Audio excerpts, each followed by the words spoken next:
All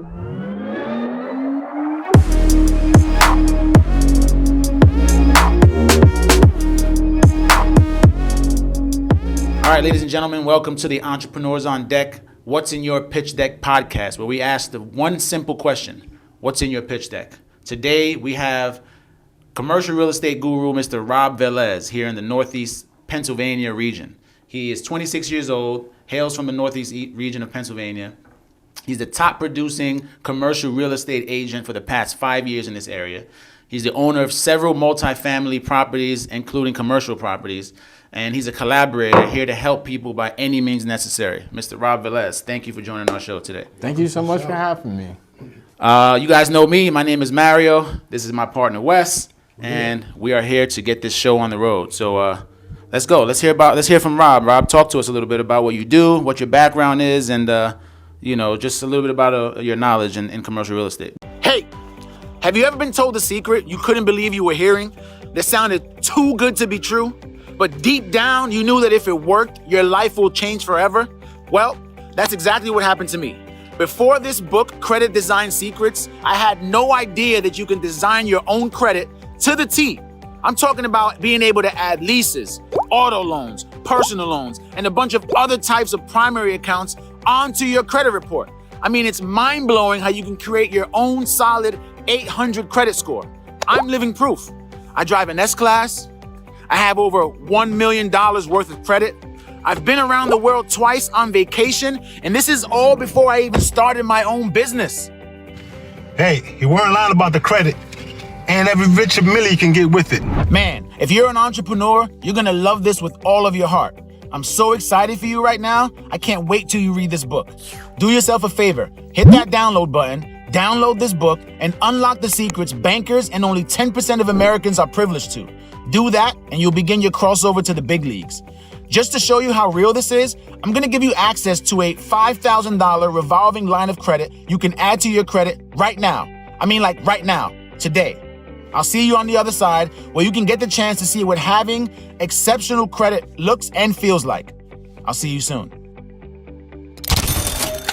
Yeah, for sure. So I wanted to really shed some light to our people here, because the way we were raised and such is nothing really about owning real estate, right? Yeah. Owning the passive income, something that can be passed down for generations and generations. It might be own the bodega on the corner and make good money to support the family, but like, let's think, generations and generations. My kids, like that's what I'm thinking of. So commercial real estate for the past 5 years. And that goes from multifamily to, acquiring some land or commercial, retail, shopping centers, things like that.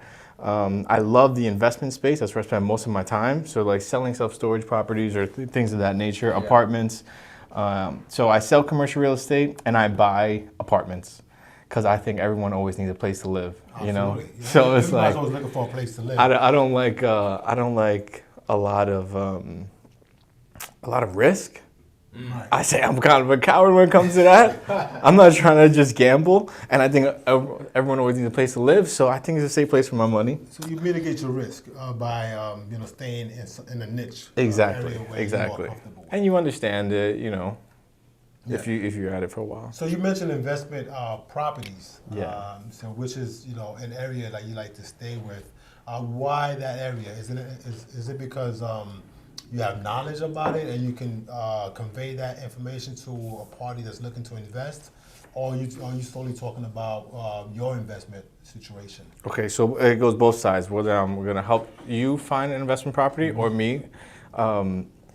Somebody said, I don't know who it was, but whatever you're passionate about is probably something you enjoy doing and you do well. You can live for the next 100 years without breaking a sweat. Exactly. And I enjoy the numbers. Like, how much is the rent? What are the expenses? Like, how much money can you make on this deal? Like, I enjoy doing the numbers constantly.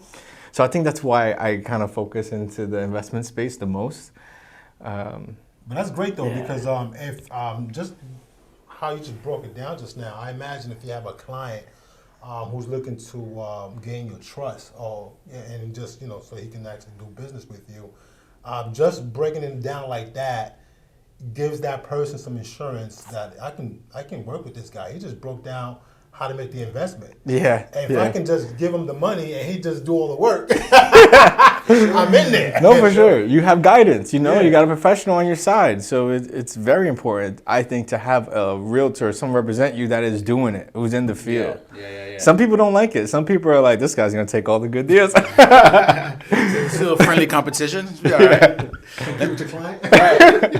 Let me ask you this, Rob. What made you want to get started in the real estate game? Why real estate? You know, It could have been anything. You said could have been passion. anything. You know, you Man. mentioned the word passion, but like, how one know that something they haven't even embarked on to be a passion? You're right. I can't say I knew. I mean, my Where was the sign coming from? my family, we own a liquor store in New York, in the Bronx for like 25 years. Oh, nice. So my whole plan was to take over the liquor store, you know, and grow it with my dad. Yeah. And then we were on our second store, and it was like the weekend after Thanksgiving. And so we had made a huge sum of money, and this guy comes in with a gun and robs us. What? At gunpoint. I've never been robbed before in my life. They robbed the liquor store. The liquor store comes Where was in. it? Where was It was on Allerton Avenue in the Bronx. Wow, I know Okay. what that is. Yeah, Allington. So we try to go New York, Manhattan style, open concept. You know, the one in the South Bronx is completely closed. Right. But we tried a different style. And so that spooked him. And he has my two little sisters. So he's like, I'm out. Sold everything and went to Florida. Out of here. So there's my dreams, right? Of owning a liquor store. That's crazy. There's that. Yeah, so I don't know. I'm working in Walmart distribution center and making $20 an hour. I'm like 19 years old, so I think I'm doing all right. You're doing pretty good, man. right? $20 an hour. You got folks in the 40s, 50s making less than that. Exactly. But it's a perspective at the end of the day. It's all the perspective, exactly. So one of my buddies was working with Dan Parrish, who is the king out here in the Poconos, in commercial real estate. He's a king out here. He's everywhere. Yeah, he's been out here for like 20 years. So they were He's working a with fairly him. young guy too. Yeah, he's in his 50s. Yeah. Is he? Yeah, but he moves quick. He moves younger than he looks. But whatever, he was working with him, didn't work out, and he was like, I guess felt bad and was like, hey, this guy's looking for a young guy. You should at least go interview. Bro, I didn't know anything about real estate.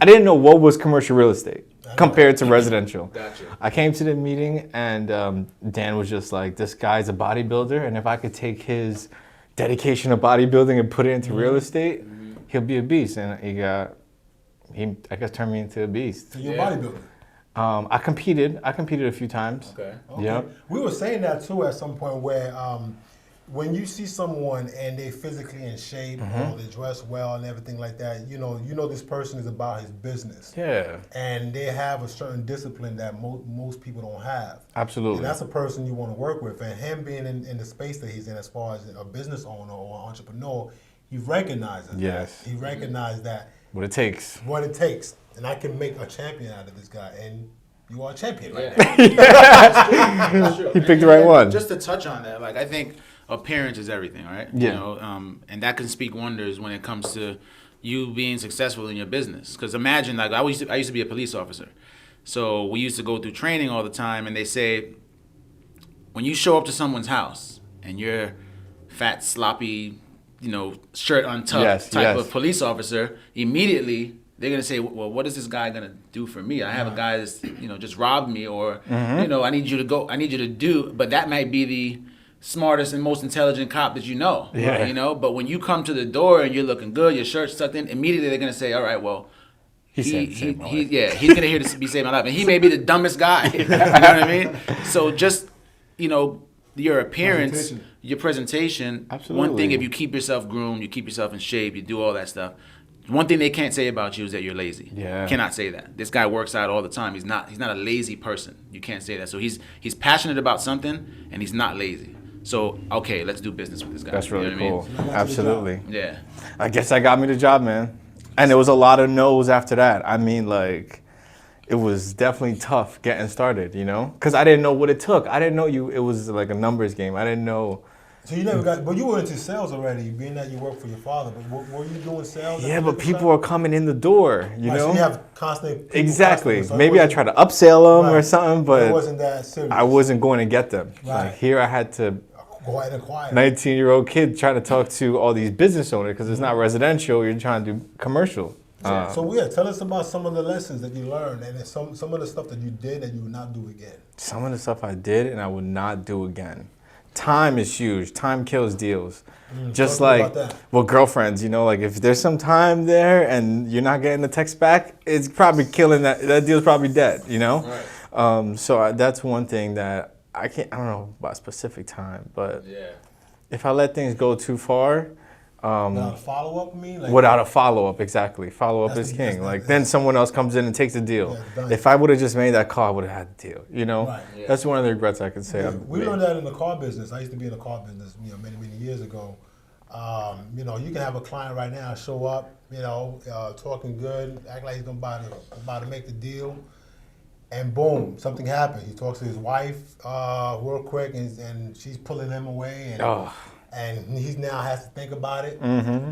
But if you don't follow up with that person can leave the dealership and literally walk over to the next door and speak to somebody else, and that person sounded as good as you did, and whoever follow up after that is probably going to win that game. It's going to win that client or the customer. Absolutely. Sure. Yeah. In this area, you mentioned before, you didn't know the difference between residential and commercial real estate. Right. So talk to us a little bit about what the differences are, what some of the pros maybe are for residential compared to commercial. And maybe something that people can understand, like how to get involved in, which one's which one's better? Is it commercial? Is it residential? Okay.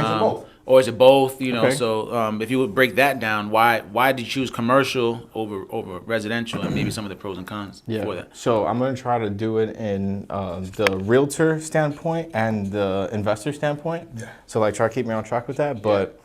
Let's see, from the realtor standpoint, residential or commercial, I would always pick commercial because it's very black and white. You're dealing with somebody who's gonna walk into a building, 1,000 square feet, 20,000 vehicles are passing per day. I can do whatever, just give me the keys, It's black and white. I can make my business, I'll knock down all the walls, I'll make it happen. Right.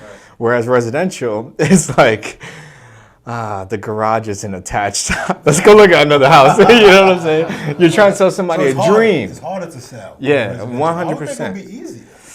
Because you have more clients. Don't you have more residential clients out here? 100%, 100%. But you're gonna do a lot more work. You're gonna look at 100 houses where I'm gonna show, 2 houses, and you got to sell probably 10 houses to sell 2 commercial deals and probably match up. Really?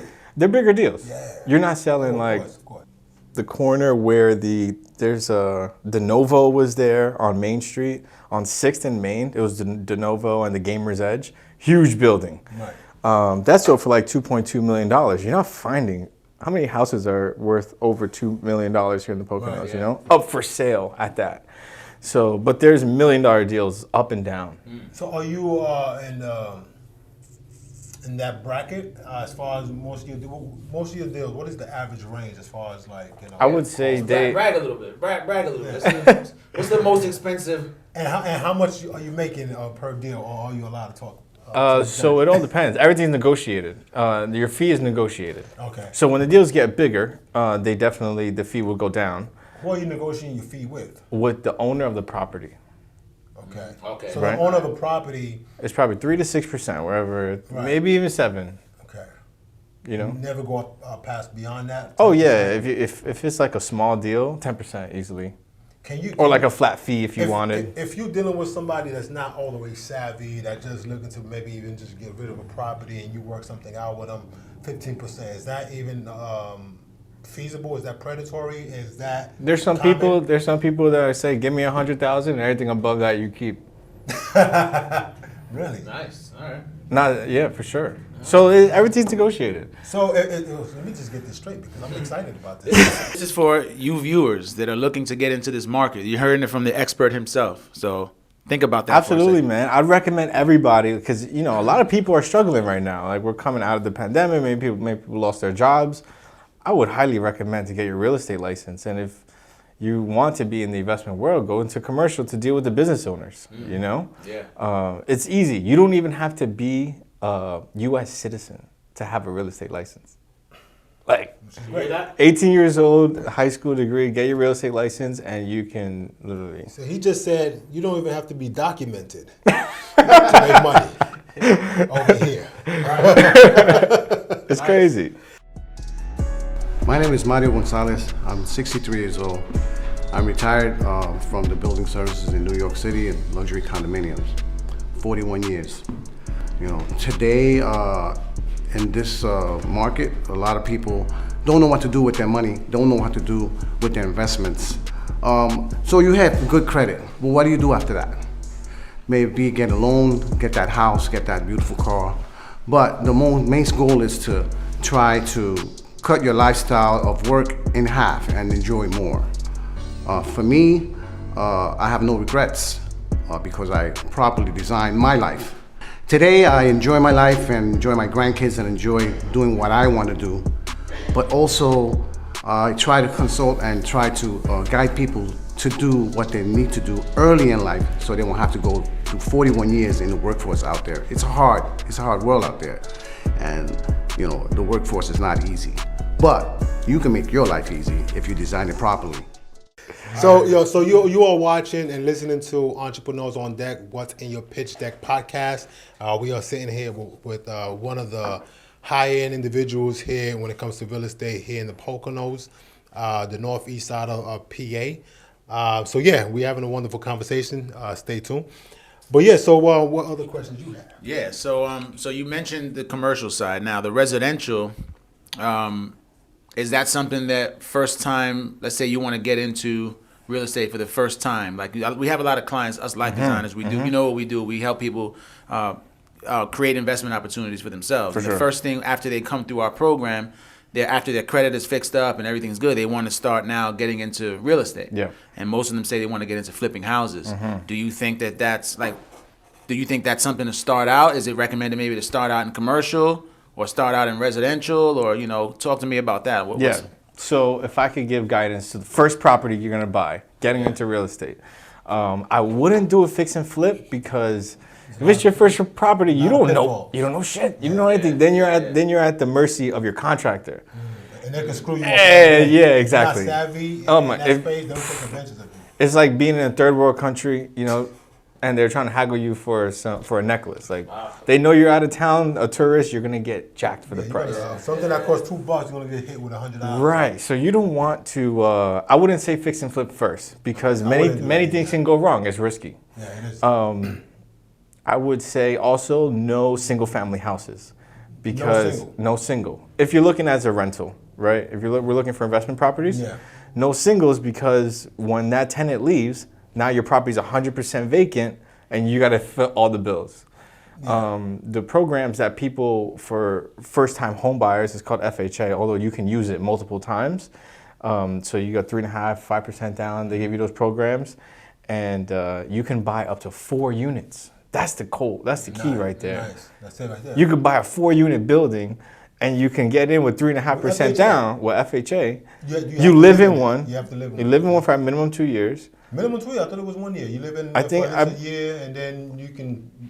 2 years, 2 years. Okay. And then you have 3 other apartments who are paying your taxes, insurance, your mortgage, and probably putting 10 G's in your pocket. You know? I think that's the play. That should be the first play. Sounds like a good play. And what you want to look for in buying residential real estate, when you're looking for that 4-unit, 4 unit, would be someone that took care of the property. It's not a complete dump. Maybe just needs some paint, cosmetic upgrades, and low rents. To me, low rents is great. When a landlord's like, yeah, I don't raise my rents. I haven't raised my rents in 20 years. Perfect. Yeah, you know? I'm about to raise it. Because when that lease is up, I'm going to raise it, and they're not going to go anywhere because there's nowhere else for them to go. I'm still giving them a good deal. Yeah. So if you see something as an investment property and someone's selling it, what are the typical reasons that somebody like that is selling that property if that property is making money? They want to. So I'm thinking. Let's see the deals I bought. He wanted to relocate to Florida, or it's too management intensive because they're doing everything themselves. They're tired of. They got full time. For X amount of years. Right. And it's time to You got a full time job and you're dealing with the tenant phone calls. It could get a lot if you pick the wrong tenants. You know. And property managers, you got to manage the property manager. You know, because it's not their property. Right. So, dude, property management. If I could take a second and talk about property management. Let's talk about that because I'm hearing that, property manager hypothetically can take 10% of the rent. Correct. To take care of what's going on in there. So if it's plumbing, electrical, things like that.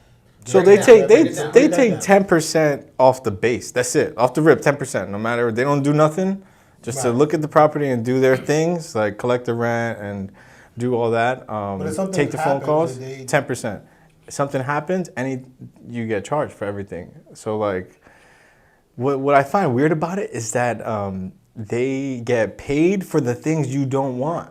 Like, they get paid for an eviction. They get paid to put somebody in there. Right. You want someone to stay in there. You don't want turnover. Right. They get paid to turn over. They get paid for But if eviction. you They have get to, paid. but if you have to, if you as For the an owner, calls. if you have to go through that, and meanwhile you manage, you got your own personal lifestyle business that you want to manage. You don't want to have to think about 100%. what's going on with your properties. 100%. Get a manager, but you got to vet this person and you got to be on top of them and watch your books. You know, you got to be really strict with these managers. Yeah. Maybe incentivize them for the positive things, not incentivize them for the things you don't want. So you have obviously histories of stories on that. You have any scenarios that you're thinking about? You said property managers is just another story.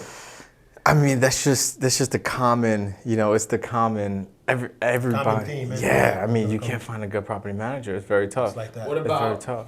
what about like a property management company, like somebody who's done this? Like, is it the same situation or Same situation. Same thing. Yeah. 'Cause I I mean, feel- I don't want to put them all down. You can find a good company, I'm sure. Mm-hmm. But just the business model, the property manager, I don't think is really for the investor. So it could be disrupted. I don't know. Maybe that's Okay, something we could gotcha. disrupt one day. Yeah, for sure. Because for us, a property, because we're entrepreneurs, we move around, we're constantly doing things, we're constantly even recording shows and things like that. We don't have the time to really manage that property. 100%. So it's like maybe the best thing to do is do that. So I guess there's pros and cons with the Pros the and property cons. You just management. got to watch them. Yeah. Be on top of them. Gotcha. We mentioned before, this guy owns multiple multifamily properties, commercial properties. How did you get? For anyone that's listening, they want to get involved in that. What's the process to get your first door, so to speak? Okay. And what were some of the challenges trying to do that? So what I think is why I say get your real estate license, because it gives you access to every real estate deal. Like I It could, gives you leverage. yeah, like I can look. I know what deal comes on the market, what closed, what is under agreement. I can look on a map and click a property and know who owns it, when they bought it, what they paid. Like, it just gives you leverage, right? But you get your license, you have to be under a realtor. You have to hang your license under a broker, correct? Okay. Under a broker. So how easy is that for a person that's just not necessarily interested in being under a broker, but they want to be in the real estate? It don't cost you much. Like, there's many people who have their license hung on their broker and they're only investors for themselves, like. So what do the realtor get out of it? If they're doing it like that. If they close a deal, they have some percentage. Okay. Yeah. Okay, cool. That makes sense. I mean, so it makes sense for anybody listening and watching to go ahead, if you're trying to become rich in America or becoming an entrepreneur, to have a real estate license. It was the That's one of best. your awesome. Yeah, it was the best for me because it was like a free mentorship. Because now I'm representing these people to close these big deals and seeing how they move, how they operate, how they're shaking, Right. and I'm getting paid to learn. It's like yeah, amazing. it's crazy. So I love yeah. So continue then. So Okay, first how do you thing get is the first deal? So get the real estate license. That's the one. I would suggestion. say, That's one angle. That's one of angle. course, Okay. many people would say don't get the real estate license, but I'm gonna tell you how I did it, and I think it worked out well. So, got a real estate license, and then that gave me access to the MLS, which is where all the realtors put their deals. Break down MLS. So just for layman's Yep. terms, what's that mean? MLS. MLS is just a site where realtors put their listings on. Only realtors? I believe, yes, only realtors can post on Not that an average site. Joe. Nobody, unless you have a real estate license, unless you're a broker, you can't post on there. And you can see, agents, you get a contract with a seller, it's typically like 6 months. And when that contract expires, it's like that property's a free agent now. Nobody's representing it. So that's what I did. I looked back at the ones that expired. I was like, I want a 4-unit in Bethlehem. So I looked up 4 units in Bethlehem. I went all the way back to see which ones expired in like 2010 and see if they ever sold. And I found one. in South Bethlehem, right by the university. Never sold, 4 units. And I looked up to see who owned it. It said Greenwald, Carol Greenwald and Gary Greenwald. I went on Facebook and I just DM'd them. Connected with them. The wife is always on Facebook. Find the wife, and I DM'd her. She hooked us up. We had a meeting, and I bought it. All right, so all right, let's back up a little bit because you're talking about buying a property. Yes. First of all, let's go back to the real estate license. How difficult Sorry is about that that. to acquire? Is it, like what's the Okay. process? What's the time frame? And then where's this money coming from to buy these properties? I'm just trying to break it down to very, Yes. very basics so Yes. someone watching can be like, okay, that's how I do it. So the real estate license, I did it on realestateexpress.com. I think there's a Groupon for like $100. Yo, it's sick. It's crazy. Like, Yeah, we're gonna get that link for you guys. We'll probably post it in the description or something. just use my promo code, please. So it took me like 4 months, but I was partying every weekend, going to school full time, working full time. So people could do it a lot longer. You could do it in course. It's a little bit more expensive, and it gets done in 2 months. So you just got to do a course that it's like school. You got to 6 study. weeks, right? 6 weeks. Yeah, you got to study the stuff, remember it, but you're probably never going to use that stuff. Yeah. But then you pay $50 and you take a test.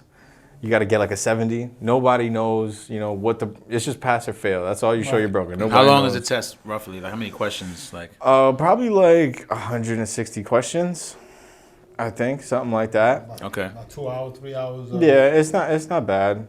I failed the Multiple first choices? time. Nobody knows, and nobody cares. You know now. You know now. See, even the greatest fail sometimes. All right, so you got that. You passed. So the test is roughly like $50. Yeah, You know, and then you fail, you go pay the 50, and you come back the next day or whatever. Okay. You know, Another 50. exactly. Yeah. All right, so you get that. Okay, so get your real estate license. That's the first step. Then you get under somebody who's making moves. Like Dan, I looked him up. He was top producer for the past 10 years. So he is so busy that he can't handle all the stuff he has on his plate. So then he throws it out to the side. That's perfect because you need someone to fill your deals when you don't know anybody. So get to someone who's shaking and then get under them. And then you just get your feet wet. It's about getting your feet wet, getting out there, knocking on doors, going through the process, like selling the real estate. And from there, you just start stacking, you got to be... Then you start cultivating. Exactly. You got to be diligent and saving your money, and then one day you'll find a deal for yourself. Yeah, no, it makes sense. So right now, you have about how many properties you would say, how many doors? I got 9 doors. I would say 8. Nice. I would say 8 apartments. Nice. 9 doors. He's only 26 years old, by the way. Thanks, shaking and man. baking out here in these Thank streets. you. Thank you. No, I commend that, man, because our community needs representation, and to be able to showcase your face, and as somebody that looks like a lot of us in the community, we don't have that leadership and we don't have that representation. So when we see something of significant, we want to model it, and we want to showcase this is what you model. Yeah. As far as trying to get out there, real estate, entrepreneurship, ownership, etc. So where's the money come from? How do you buy it? How do you get this money to buy these properties? And no one's just sitting on Right. $300,000, $200,000. Right. Where's this I money? mean, you use the As far as bank. the down payment, You got to use Okay. the bank, right? Okay. Like leverage is king. People say, I think when we grow up, you don't really want a lot of debt. I don't know. People are scared of debt, but Debt's good. good. Debt's not good. Hold on. Give me Please. Wes is about to go off on debt right now. Trust me. You just hit a nerve right now. But there is no problem with debt. I mean, you got good debt, you got bad debt. Exactly. And good debt can turn into bad debt, and that's what happened to bad debt. Yeah. So you got to manage your money wisely. Exactly. You got to know what the hell you're doing in the process. So how did you? How were you able to get your first down payment? Being that you're just getting started, you're just now getting your feet wet. I know you spoke to the bank. So how was your credit when you were walking into the bank, and did you have to adjust your credit or do something to it in order to? Good question. Good qualify? question. So when you go to buy a house, they're gonna ask you for everything, like every bank account, the whole entire year. They're gonna ask for your social. They want your kids. They want everything when you're buying a house. It's difficult. Yeah. You go buy an investment property, here are the leases, I got the money, when can we close? Gotcha. That's it. It's very For simple. investment property. Yeah. Not just so if I'm a person that's just trying to get a mortgage For for a house To live in?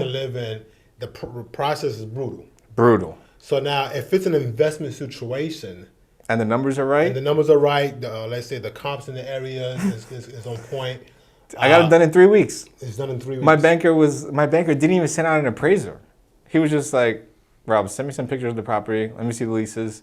I mean, It was done. I know you got a nice face, you know. Bro, You- anybody. You know, I think you my guys credit. trustworthy. I think my credit was below 700. So like credit's not even a factor. It's not it, okay. You know, obviously you can't. Have a, Do you know, certain 500. things. Right. I mean, it can't be ridiculous, Yeah. but like So- Credit's not even a problem. Yeah, so credit is not even a problem when you're buying investment property, when you're buying an investment property. And how so and why? they just want to know that the property is going to pay for itself and put some money in your pocket. And they want to know that you have a job and you could support yourself outside of this property. But when it comes to an investment, they do want a bigger down payment. You go to a house, you can get in for nothing. Okay. They want 25% down. 25% down. 25% down. Okay, so what was the cost of your first property? And Okay, how I'm much breaking. did you come out Let's with? let's do it. So instead of the 4-unit, I'm gonna go to the first one, which was a flip. I'm telling everybody not to do Fix it, and but flip? But that's how you learned your lesson to be able to tell somebody, listen, no, don't go that route. I went there. I did it. so I got a listing, and I think it was just cold calling. You know, hey, would you like to sell your property from expires? And this guy was like, yeah, I'd like to sell it. I'm showing the property. I'm just walking the neighborhood. A block over, there's another garage, and it looks run down. The garage, the doors are. Another garage to the house? No, it's just a mechanic garage. Okay. Small, 2-bay mechanic garage. It's in Easton. And I just send the guy a handwritten letter. And I'm like, hey, you have any interest in selling your property? And he calls me back. Let's go to breakfast. And I'm like, listen, I just sold a similar garage like in Copley down in Lehigh Valley for like $100,000. You'll probably sell it for like 75. The way it is, as is, we'll probably sell it for 75. He said, nah, I'm never gonna sell it for that number. I'm like, what were you thinking? He was like, I think I'd get like 40. What? Straight up, that's what he told me. So I was like, okay, I'd love to give you 30. That's crazy. Yeah. Did he bite? So he took it. I think we settled at like 26.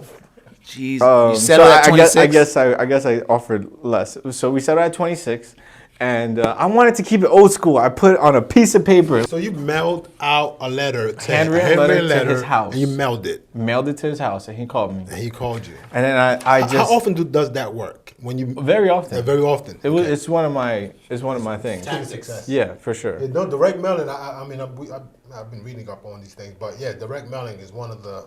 Direct mail is hot right now. I'm really hot on text messages too. You know how in the campaign we were getting all these texts. Yeah. Do the same thing right now, and it's working wonders. Wonders. So before I met Life Designers, I had absolutely no idea how to reach any of my goals. I needed a new car, I wanted to buy a home, and I just wanted to be more financially secure in the future. So I sat down with them, I explained everything that I wanted to do and why it was so hard for me to reach my goals. And they actually took me through the process step by step, making sure that I understood how to reach them and then also how to maintain the lifestyle that I actually wanted. They not only helped me put one part together, they actually put all the pieces together.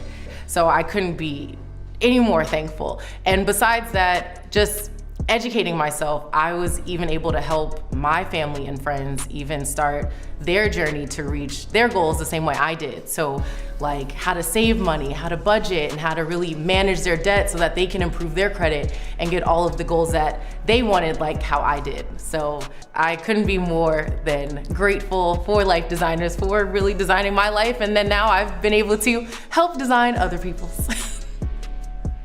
A handwritten letter at that. So you put some time and energy into mailing. Let me this give out you a to trick for the handwritten letters. So you handwrite. left-handed? You handwrite one, make it a little vague. Like I'm trying to send out 100 letters to all these properties, right? This one was specific to one, but yeah, you handwrite one and then you just photocopy it, and then it looks like 100 handwritten letters. It's genius.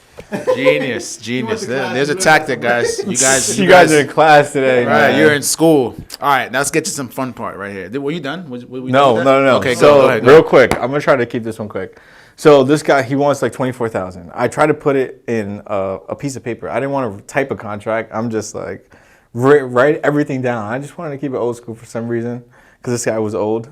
And then his attorney reaches out to me. He's like, "You're a realtor. Put this thing in a real contract. Like, what are you doing?" I'm like, "All right, fine." So I'll put it in a real contract. And in the contract, he's like, "I also want you to put in there that you have to hold the seller harmless of anything environmentally you can find on the property." Oh, okay. So You don't know what you're getting into now. So yeah, exactly. Something dirty under the ground. If the property used to be a gas station, and if the tank spilled, then you get environmental problems. The soil, the ground's contaminated. It's like could be a $1 $50,000 million fee. problem. Oh, It could be 100, huge, yeah. depending how bad it is. So then I called DEP and I'm like, "Hey, what's up with this property?" They're like, "Oh, it's been 30. That tank leaked 30 years ago, and we send them a notice every 10 years to fix it. But it's so low on the totem pole. It's such a small property. We'll probably never get to it." That's what the guy at DEP said. And I brought another engineer. He told me the same thing. So I replied back to the attorney and I'm like, "Listen, the property's dirty. It's been dirty for 30 years. It's worth nothing. I'll give you 11. I'll give you 10. He said, "Give me 11. I said, "All right." Wow, something that went from 75K To 11. to 40K to 26,000. But dude, After the research, I've seen that it's dirty to $11,000. I bought that's a risk. I would never advise someone to do that. It's an environmentally dirty property. Right, you never They wanna could have get in came there. up my ass with that. And then icing on the cake on the close. You know how when you buy a car you get clear title? Yeah. He couldn't give me clear title. Nothing. So what crazy man will buy a property without clear title and environmentally dirty? You. Exactly. So what's that property doing? So then now? I flipped it. I put it on the market for lease. Some crazy guy was like, "Hey, I'll give you 90. I was like, "Shit. All right, I'll take it." So I just took the 90. 90K? I put 15 into it. I sold it for 90 within, Man, you made that. How long? How fast? How fast did you sell it? I think that was in like 8 months, which is a mistake because if I would have sold it for a year, I could have done a 1031 exchange and not paid taxes on the 50,000 gain. But But you learned though. Exactly. That was your first deal, and you learned from that. Now you know the second one. Even if you have to buy something exactly like it, now Right. you know in the back of your head, I could probably do this again, save some money on taxes. right. or So the real estate game, the sales game gave me the 15, 30,000, whatever I had. That was all the money I had. Like I was stretching to get that thing closed.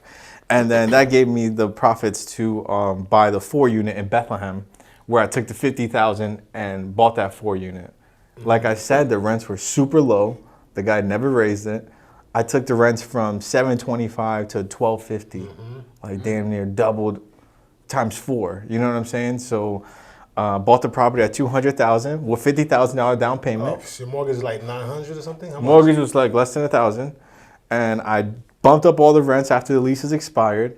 And I went back to the bank and I said, "Let's get a reappraisal," because now my rents went from $36,000 to $56,000 gross, right?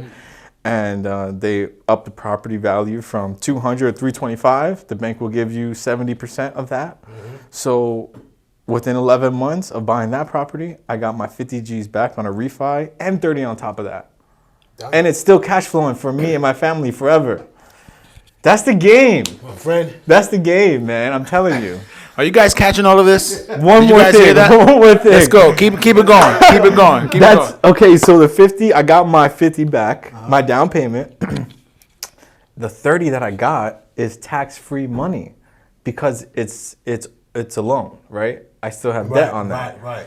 But I got 30 G's in my pocket now in profit. I'm paying, and it's tax-free. I don't have to pay taxes on it. See? Let me borrow $5. That's the game. That's the game. Got your coffee. Cool. All right. So you were gonna ask something? No, I mean, like, I'm just, I just like the conversation that we have. This is Entrepreneurs on Deck, What's in Your Pitch Deck podcast.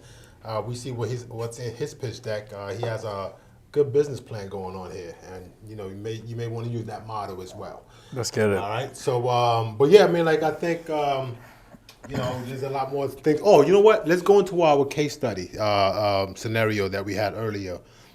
So you can break that down as far as the Which client that we have. The one. Oh, yeah. Okay. Please. So we have a client that is looking to in Jersey or in Cali, you mean?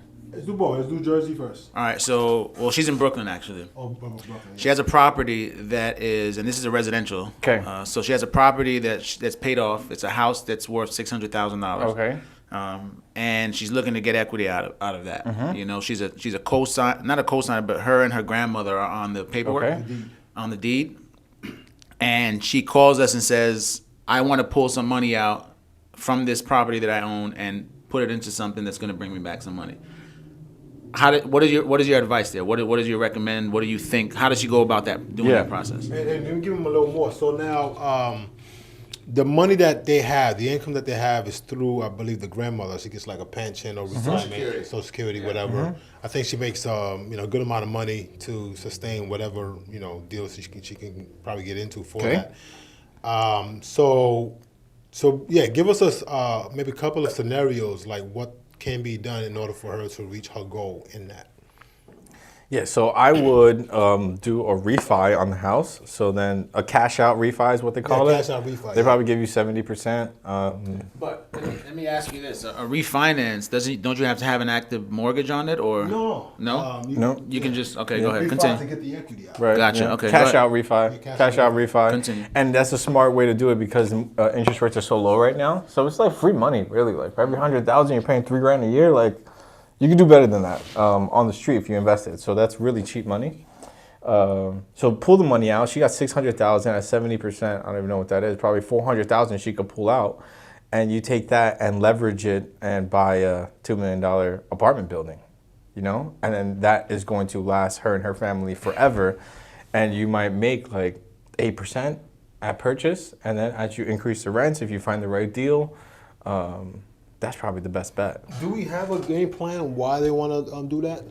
Like what's behind that? Well, no, she's just looking to. some money for herself and make Because she investment was a 9 to 5 working a job, and of course the pandemic hit, and she's not really trying to go back to work, so Yep. she wants to start making some moves, and she wants to use her equity Absolutely. to do something like that. Yep. So that's what she wants to get into, and she's asking, she's like, how can I pull money out of this house and put that into like a multifamily or something like that. So Yep. that was her question. So she's not employed. We spoke to someone earlier, and they said that's a big factor because you need to at least show some income. What are your thoughts on that? What do you think? Do you have to have a job, or do you have to show income? Well, Or the grandmother can show income, being that she has the pension. So that's huge, right? I think it definitely helps to show income because you have to show that it's going to support yourself outside of this investment. Yeah. But when it comes to investment property, I mean, if you got 400,000 in the bank, and you're dealing with a local bank that's making the decision here, it's a lot easier to get that through, to get that approved. If you're trying to deal with Chase, that's in Arkansas, trying to help out somebody out here, it's not going to fit in their box and it probably won't work. But if you could, call the guy and just be like, hey, this is my scenario, and if I buy this property, it's going to produce this for me and my family. And they'll take that into consideration. They'll take the future cash flow into consideration. But in order for them to qualify in the first place, I don't think there's not crazy qualifying when it comes to investment property. It's the property that needs to qualify. The property needs to make money and give more on top of that Right. to support the mortgage and put some in your so they're in a pocket. very good space, being that there's completely 100% ownership in that house, and then For sure. Pull the money out right now while it's low and just start searching. You got to start searching for deals. You got to look at like 50 deals in order to pick the one you like, especially now because the market's crazy. You don't want to overpay. being on this side of the town, are you able to reach outside to, let's say, a place like New York, Florida, to make deals? Yeah, for sure. I'm putting in offers all over the place. Like I just put an offer on a 100-unit apartment deal in Florida. Not for me, for my clients. Nice. So I put one in Ohio. So yeah, we're nationwide. Okay, so working. hypothetically, if we wanted to bring in this client to get your consultation and maybe lead the way, you'd be open to that. Absolutely. I'm open to helping anybody. Even if you got not much money and want to get started or ready to go like that, There you I'm here go. to help. He's going to leave all his information. We're going to put this in the description as well. Absolutely. You guys looking for a good commercial real estate agent, Mr. Rob Velez here. Excellent. You can see he's excellent at what he does. Thank so we'll get you in touch with him if you're looking for that. Before you do that, hit the like button. Subscribe Subscribe. for sure. Check out our Smash channel. that like button. Smash it. Smash the like button right here. Hey, my name is Jordan, and I've been working a 9 to 5 for a long time. Delivering packages every day is not my thing anymore. I was sitting in my truck one day and I was saying to myself, do I see myself doing this in 5 years? And I said, nah. So I went to a family gathering, it was a little party, and a friend of mine introduced me to someone from Life Designers, and this Life Designer helped me get the credit that I needed and helped me obtain the loans that I needed to start my own business. And now I'm making 6 figures and I'm doing my dream. I'm flipping houses like I've always wanted to do. And all I can say is thank you, Life Designers, for helping me do that. All right, so we're gonna switch gears Let's get it. a little bit. We'll ask a little bit more general questions Okay. for you. So, on average, how much time would you say you put in work-wise a day, on average? Like, actual work, like, and then after that, how much money are you capable of making? What's the potential here? What can you make? How do you get paid? How often do you get paid? Talk to us about the potential As income. an investor, or as a under an umbrella. Doing what you do. What's the potential, income here for Yeah. someone looking to get started and, at its max, what can it possibly be? I would say for the person that's looking to get started, get their feet wet, like you said, and really you're in that path of success. Yeah. So how many hours do you think you on average a day you put? How many hours on average a day that I put? I probably put in actually working probably like 10 hours. Okay. Probably 10 hours Per day? per day. But like, I'm a worker, you know what I'm saying? Like, to me, that's a lot. I'm not an Elon Musk putting in 16. I got a family, I got kids, you know what I'm saying? Yeah. But yeah, I'm probably putting in like 10 hours. Okay. 10-hour days, 5 days a week. Weekends I slow down a little bit. What I love about it, and even if you don't pick real estate, pick something that doesn't have a ceiling. There's no ceiling,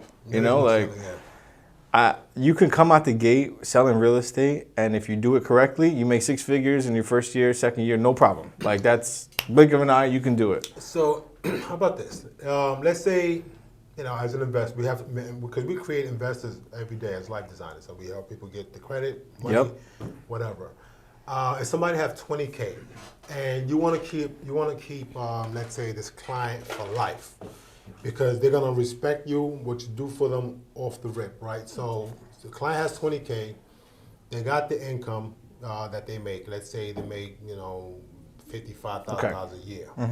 So you want to create a situation where they can get into their first property that's gonna not be a situation where they gotta be risky about it, but like you paint the picture perfect for them. It's like, I got you a 2-family. Yeah. Here's how much it costs. It may need a little bit of work. Like, what would be a scenario for that? Like, based on what I'm saying, somebody got $20,000. They're looking to invest it and get some return, whether they turn around and flip it or whether they get some kind of residual passive income through it. Yeah, so it would be buying a small apartment building. That's what I would recommend. Because Small apartment building. With yeah, like a 2-unit, a 3-unit. I mean, I would first say try to save up some more money, because you don't ever want to go in with a budget, because things happen. Like, the first property I bought, the 2 tenants moved out the first month, and this one that I bought in Stroudsburg, my boiler blew the first month, and that was $5,000, like, things happen. So you got to expect for these things. For sure. So you don't really want to go in with a budget, but I would say the key is to buy a small multifamily, and that you can raise the rents and raise the value of the property. That's called forced appreciation. If I could raise the rents, that pushes the value of the property up, and then I could go do that cash out refi, get my money back, hopefully some more, and then I'm playing with the house's money. and still making some. What's the fastest way to raise the appraisal or raise the rent? Raise the rent. That's the fastest way to raise the But how value do of the how do property. you raise the value though, to in order to justify raising the rent? You don't have to do anything. I mean, You just raise the rent. Yeah. so the you four just raise unit, the rent and the then- 4 unit in Bethlehem. I didn't. My tenant. I had 2 tenants in there. They were both there for over 10 years. That's another factor. But pick a property where a tenant's been there for a while. They were both in there over 10 years. I doubled both of their rents, and they were just like Doubled it. from $825 to $1,200, and then from $725 to $1,250. And you didn't do anything to the I property? didn't do anything to their apartments. Not a single thing to their apartments. And they said, okay, we'll take it and we'll stay. No way. Because they know the comps in the area. Because they know I'm They still know- giving them a good deal. They Right. can't go anywhere and They- find it. right, So they're not gonna find I don't that. have to do anything. And that, Yeah. boom, that increases the value of the property. And you can evict them if they don't buy into that. If they don't want to pay, then they could leave. Absolutely. Yeah. Okay. And eviction process is great. You have to buy in a state that is like get out of Jersey, get out of New York, come to Pennsylvania, where Roads are friendly. if they don't pay, they're out in 45 days. You know. 45 days. So if somebody want to squat in the apartment, Yeah, I've never dealt with a squatter. you know what I mean? I haven't been around long I'm enough. saying, because there are laws for squatters. Yeah, it's unfortunate. You got to go through the whole eviction So process. 45 days turn into 2 years. In New York, not here. Okay, I'm just saying. All right, so in different states, different laws and everything. You want to go landlord-friendly states like Florida, That's a key thing. Pennsylvania. Love that. So if you're gonna make investments and not real estate, and you want to get multiple unit Yeah. apartment, rentals, whatever, you want to go in states that are friendly To for the landlords. landlords. Yes. You want them to be on your side, pro-business. So it makes no sense to purchase In New in York. New York No. for the first time. You buying don't- inspection. Or anybody. Anybody unless buying. you got hundreds of millions of dollars, you know what I'm saying? Yeah. But it don't make sense to buy in New York because you don't. Nice. I would say you don't own the property. If you don't let me take this person out my property, Do you own it? what I got? You can't control the investment. So Pennsylvania's where it's I like at. it. So Pennsylvania, give me the states that you Florida, Texas, Arizona. It's typically the red states. the red states. Well, Pennsylvania's not red, but Yeah. Pennsylvania's not red. yeah. It's blue. No, it's blue. not. That's what I'm saying. Yeah. But typically, The red states. Okay. And then those are Republican states, by the way.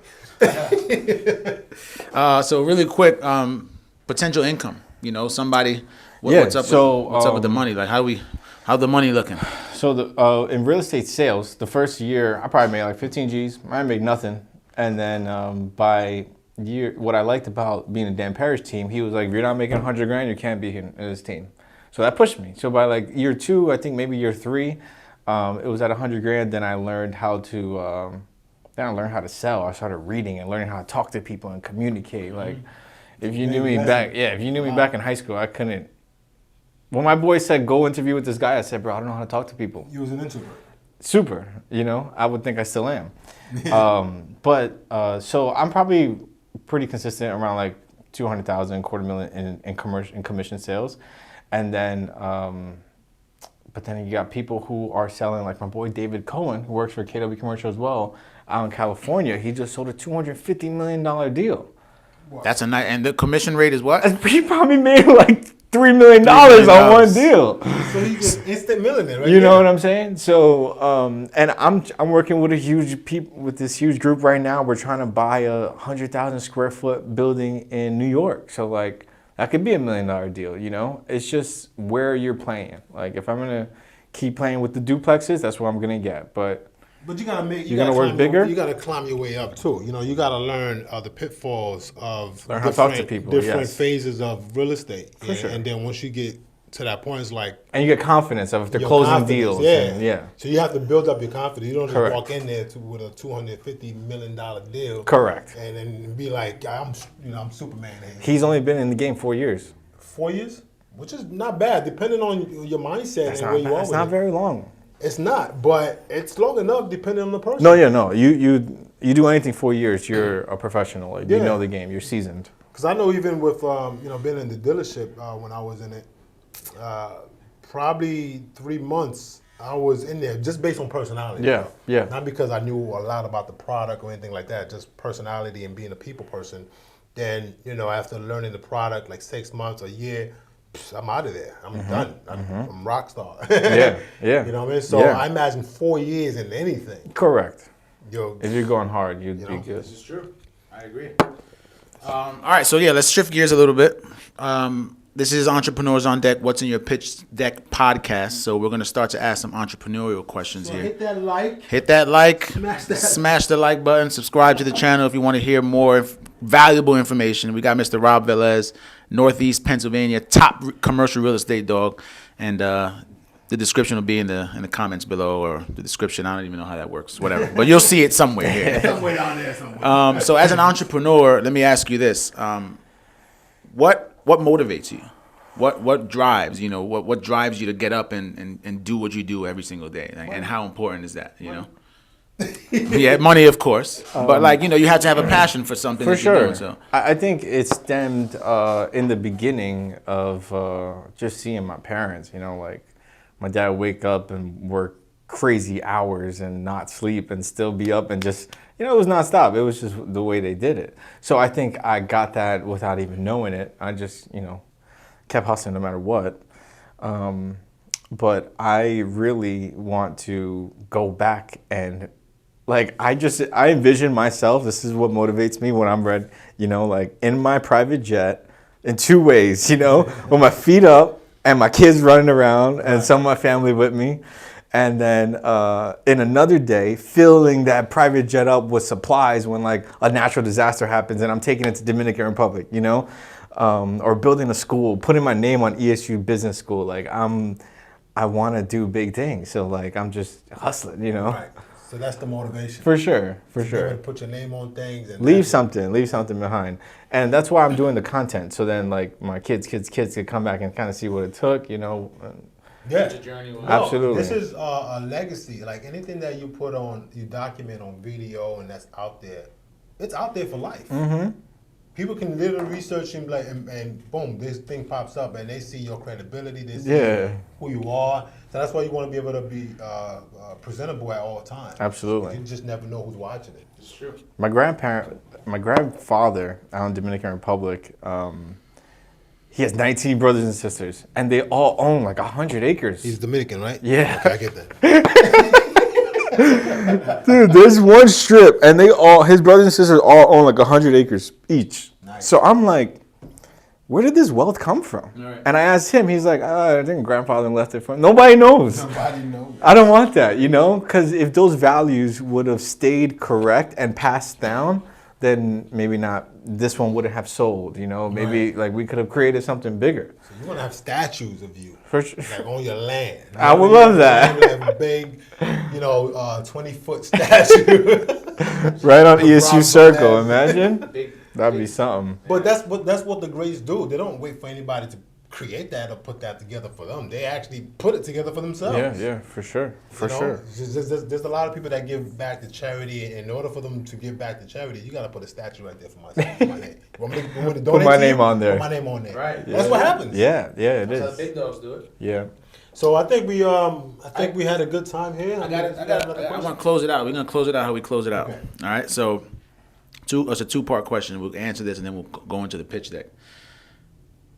Define success, right? How do you define success? What's success to you? And is there some type of pattern or formula that you have to follow to become a successful entrepreneur? So, what is being successful to you? What does that Being mean? successful, I would say, is being happy. Health, wealth, and And love. good credit. For sure. That's the wealth part, I'm big on money because you need money to make things happen. To put my name on that school, Right. or to build a school, I'm gonna need some money. You feel me? So I think health, wealth, and you gotta be healthy. I got grandparents who's my grandfather, he works out every single day. My grandmother, she doesn't, and she's having strokes, and he's good. good, So right. work out every single day. And love, I think you have to, family, friends. I think that's huge. You gotta have a nice little circle. No, you gotta have that because I bumped into a couple of people that said, all I've been doing is, self-centered or self-interested. I've been doing things my way, the only way, whatever. But when I look back, it's like, where is everybody?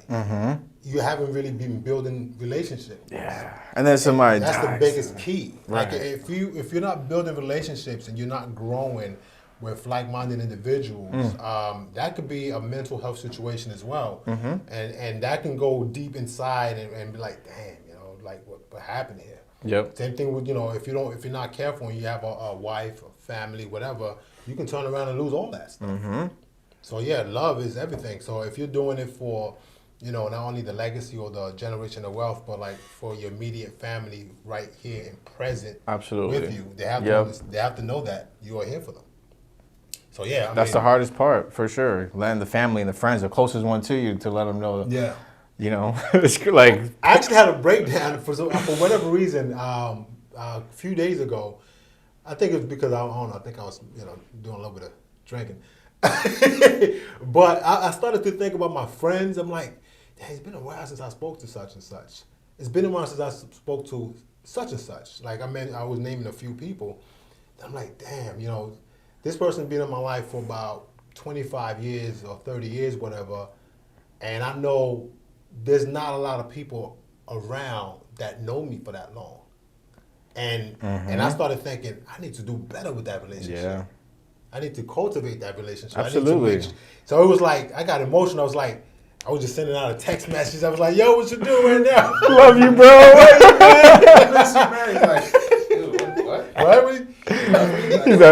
He's texting me at 1 in the morning. No, it was and like you can like feel it, like when somebody's for sure feeling something, going through something. Like that's my guy right here.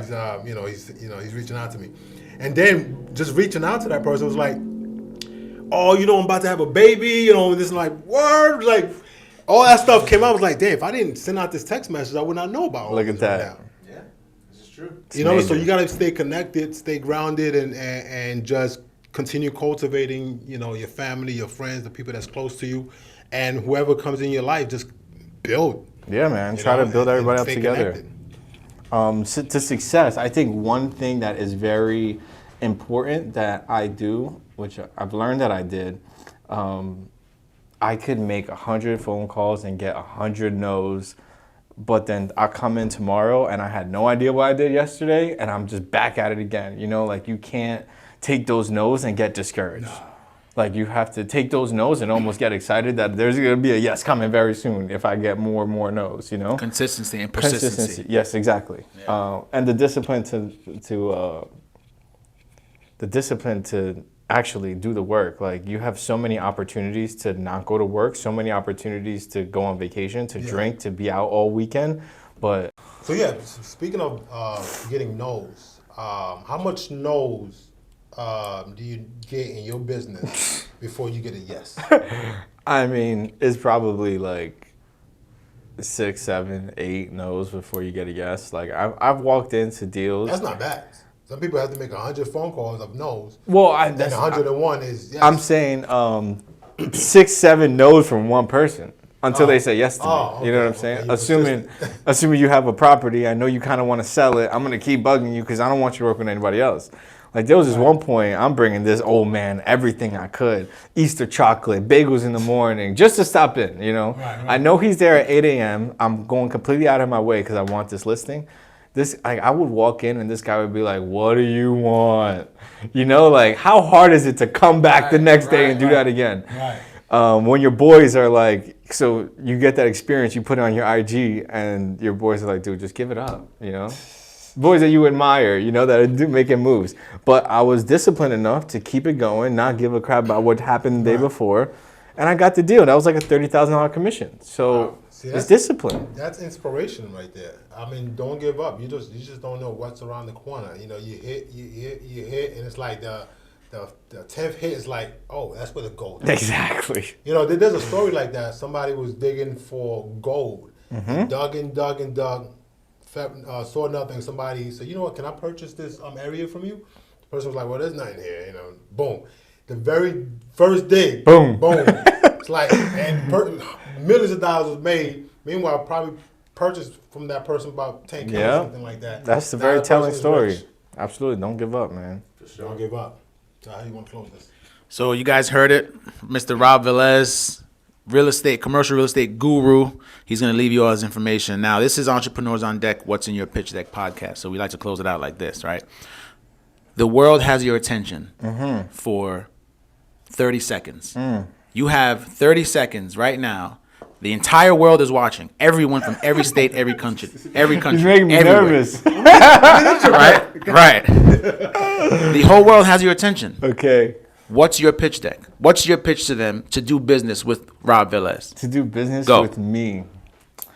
Remember, the world is watching. Everyone. This is your chance right now to say what you say and deliver your pitch to the world, like Shark Tank. That is hilarious, man. What's in your pitch deck? What's in my pitch deck? So I'm an honest guy who's going to tell you the truth, and I know my shit, so I'm here to help. I'm not here to make a dollar. So if there's anything I could do for anybody when it comes to commercial real estate or investment property, I am here to help. I'm your resource, so come holler at me. There you go. There you have it right there, world. So go holler at him. Mr. Rob Velez, man, I appreciate you for coming to our show, man. Thank you for so all much. the knowledge, man. It was fun. Thanks for having me. I hope that you guys have learned a bunch of information when it comes to commercial real estate or real estate in general. Let them know where they can find you, all your handles, anything you have, YouTube, whatever it is. Yeah, I'm them. pretty much Rob Velez or Robert Velez everywhere. Twitter, LinkedIn, Facebook, Instagram. So definitely connect with me because I'm open to talk to anybody. If it's about real estate, man, I can talk all day. So let's do it. That's it. Ladies and Let's gentlemen, build Mr. some Rob Velez. Thank you, guys. Anything else you want to leave much. us with? Any advice, any tips you want to give to the viewers or any quotes? Top 2 quotes. Top 2 quotes. I don't know, man. Give me one. Ask that question again. Give me your top 2 I don't know quotes. if I have any quotes. have another question, too. Please hit the question. I'll think about the quote. What books are you Book? Yeah, give me the top 2 books you're listening to now, or you have listened to, and that will help a great deal. Okay, with anybody. so we're all salesmen, whether we know it or not. So that's if you are trying to ask your son to get to school in the morning. Hold up. You read Qualities of Success? No, that's not the one. Yeah. No. I know where you're going with this. You trying to get Even if you're talking to a dog, trying to talk to the dog, your fiance, your wife, or your Anything. kids to eat this kind of food you want. Yeah, You're selling. selling. You're either selling or being sold. Sold, that's the book. Sell or Be Sold by Grant Cardone. That changed my life. Oh, Grant Cardone. Yeah. Okay. Sell or Be Sold by Grant Cardone. That book changed my life. And honestly, in my relationship, which was probably the best thing because I guess we both just came from places that we just always argued. Our families always argued, so that's how we were. We were always arguing. And when I learned to just agree, I was just like, all right, baby, that's no problem. Just agree. And then I could come back later and talk about it. But just agree with the person because you can't go fire. Fire creates a bigger fire. Right. No matter what you do, just agree. The first rule to selling is to agree. Game changer. Game changer. Damn, that's a game changer. Game changer. You hear that? Game changer is going to change your life automatically. Yeah. I like that. And then Don Miguel Ruiz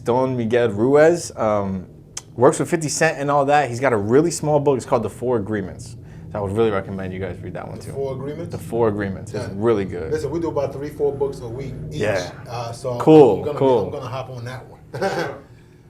All right, so we're going to put Good those question. links to those books in the description so you guys can click that link or just check it out. Let us know if you like them too. Like check them out. For comment. sure, yeah. Comment, let us know if you like them because we'd like to get your feedback for sure. Yeah, that's it, man. Great. That was great. That was That a was good beautiful. bunch of information. And then just kind of stay tuned. We'll have many more guests on here, showing you and teaching you, and that's the goal of the show is really to educate and learn and elevate. Educate, elevate, and learn from people who are doing it and are successful doing it. So, Mr. Rob Velez, again, I appreciate you for coming Guys, on to the thank show. you. And we'll see you next time. We'll That's see you a very wrap. soon. Yeah. That's a We got wrap. some deals for you. That was Entrepreneurs on Deck. What is your pitch deck podcast? I am one of the hosts, Mr. Mario Gonzalez. And this is Wes Musignac. Thank you for tuning in. We'll see you next time.